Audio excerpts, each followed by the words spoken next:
श्री शिवाय नमस्तुभ्याम। हर हर महादेव। नमस्कार प्रिय भक्तजनों, आज मैं आपको नवरात्रि का 7वां दिन है, 4 अप्रैल है, शुक्रवार का दिन है। बहुत ही सरल से साधारण से उपाय बताने जा रही हूँ।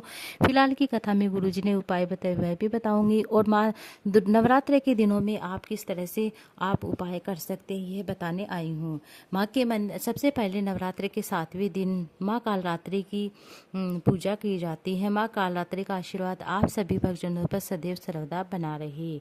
माता के मंदिर में लाल फूल चढ़ाना आज के दिन बहुत ही शुभ माना जाता है। साथ में लाल चंदन और लाल चूड़ी माँ को समर्पित करें। माँ पार्वती, माँ दुर्गा को समर्पित करें। प्रेम बढ़ेगा। बच्चा कभी आप आप से अगर कम बोलता है तो कहते हैं कि आज के दिन माँ को लाल फूल, लाल चंदन और लाल चूड़ी समर्पित करते हैं तो बच्चा माँ से प्रेम करता है, प्रेम की भाषा बोलता है। माँ जगजननी की आराधना, जगदम्बा की उपासना नवरात्र के 9 दिनों में कोई भी एक दिन आप कर सकते हैं तो आप आज के दिन जरूर करें, क्योंकि नवरात्र के 2 ही दिन बच गए हैं। कोई एक दिन ऐसा आप निकाल लीजिए। इस दिन कन्याओं का भोजन कराइए, साथ में उनको लाल चुनरी है, लाल ओढ़नी है, लाल वस्त्र, आप लाल फूल है, लाल जो भी चीज़ें होती हैं माँ की श्रृंगार की चीज़ें होती है आप नव कन्या को दे सकते हैं। उनको सुख कहते हैं कि ऐसा करने से हमें सुख मिलता है, देवी की आराधना का स्मरण का सुख मिलता है।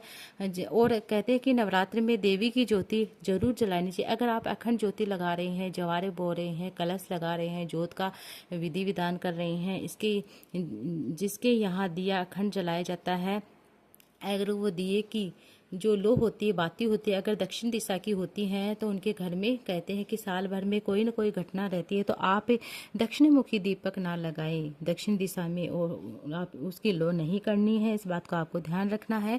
जो दिया अखंड होता है, अगर उसकी बाती हम जैसे कि जो भी देवी भागवत का स्मरण करते हुए बता रही हूँ कि देवी भागवत में अगर सुना है कि देवी भागवत में स्पष्ट लिखा है कि पूर्व की ओर मुख करके हम बातें लगाते, पूर्व की ओर ज्योत लगाते हैं, पूर्व की ओर बाती होती है, बाती का मुख होता है तो वह धन संपदा को बढ़ाती है। पश्चिम की ओर मुख रहता है ज्योत का मतलब दीपक का, तो वह वैभव को बढ़ाती है। उत्तर की ओर मुख रहता है तो वह उत्तर की ओर मुख करते हैं तो आयु की वृद्धि करती है, घर में अकाल मौत को रोकती हैं। और हम दक्षिण की ओर मुख करते हैं तो घर में कोई न कोई ऐसी घटना हो जाती है। तो आपको हो सके तो पूर्व या पश्चिम या उत्तर की दिशा में ही लगाना चाहिए। दीपक माँ जगदम्बा, माँ जगजननी, माँ जगत धात्री, माँ दुर्गा भवानी का आप जो भी पूजन कर रहे हैं तो आप इस तरह से लगा सकते हैं। अब मैं आपको छोटे छोटे उपाय बताऊंगी सुख समृद्धि के लिए, धन लक्ष्मी की वृद्धि के लिए। जैसे कि आप सभी जानते हैं कि नवरात्रि के दिन चल रहे हैं तो आप एक गमले के अंदर 2 लिंग नुमा आकृति बनाए, एक शिव और एक माता पार्वती का पूजन करें। साथ में 9 फूल आपको लाल लेने, 5 सफ़ेद लेने हैं। और आपको क्या करना है, 9 फूल माता दुर्गा का जैसे कि माता पूजन करने के बाद भगवान देवादिदेव महादेव आपने 1 लोटा जल चढ़ा दिया, माता को भी स्नान करा दिया, भोले बाबा को चंदन तिलक लगा दिया, माता गौरी को कुमकुम लगा दिया, भोले बाबा को चंदन लगा दिया। पूरा पूजन करने के बाद फिर माँ को 9 फूल लाल अर्पित करें और 5 फूल आपको देवादिदेव महादेव भोले बाबा को सफ़ेद फूल अर्पित करने। इस तरह से अर्पित जरूर करें। आपके घर में सुख समृद्धि देखने, मांगलिक कार्य देखने को मिलेंगे, शादी विवाह आपके घर में देखने को मिलेंगे। जिन लड़का लड़के का विवाह हो रहा है उनका विवाह अति शीघ्र हो जाएगा। तो आप बना सकते हैं।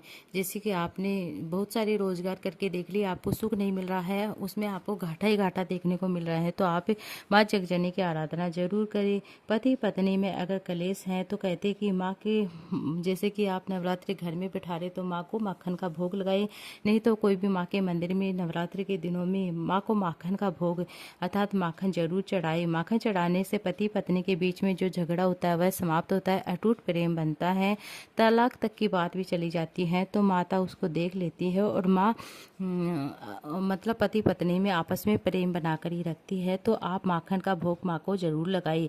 बचे हुए 3 दिनों में आप माखन को माता को माखन का भोग अर्थात दही का भोग जरूर लगाइए।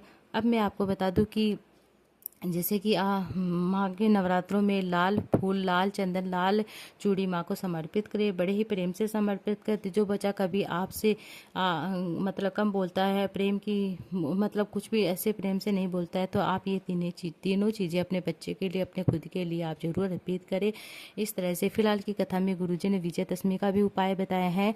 तो आपको क्या करना है, 5 लेने हैं आपको समी पत्र, और 5 ही लेनी है आपको दुर्वा, 5 ही बेलपत्र लेना है। और कोई भी शिव के मंदिर में चलाई जाए। अगर आपके घर पे शिवलिंग है तो घर पे शिवलिंग के ऊपर कर सकते हैं। अगर आपके मंदिर में भी नहीं जा सकते आप, और आपके घर में शिवलिंग भी नहीं, तो आप पार्थिव शिवलिंग बनाकर आप पूजन करने के बाद 5 समी पत्र चढ़ाए, 5 बेलपत्र। सबसे पहले आपको क्या करना, 1 बेलपत्र, 1 समी पत्र, 1 दुर्वा चढ़ानी है।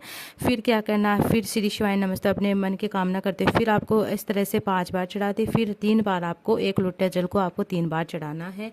इस तरह से फिर इस तरह से चढ़ाने के बाद भगवान से प्रार्थना करें, धन लक्ष्मी की वृद्धि होती है, कर्जा आपका चूकता ही। इस तरह से आप उपाय कर सकते हैं। बहुत ही साधारण सरल सा उपाय है, तो आप इन्हें जरूर करके देखिएगा। बहुत ही साधारण सा उपाय शिव महापुराण की कथा कहती है। अगर जैसे कि आपके घर में बहुत ज़्यादा कष्ट है, दुख है, तकलीफ है, रोग है, तो आप नवरात्रि के दिनों में 1 लोटा जल भर के पूरे घर में घुमाकर नीम के पेड़ के नीचे वह 1 लोटा जल अर्पित कर दीजिए। माँ का स्मरण करते हुए श्री शिवाय नमः शिवाय ओम नमः शिवाय बोलते हुए आप अर्पित कर दीजिए।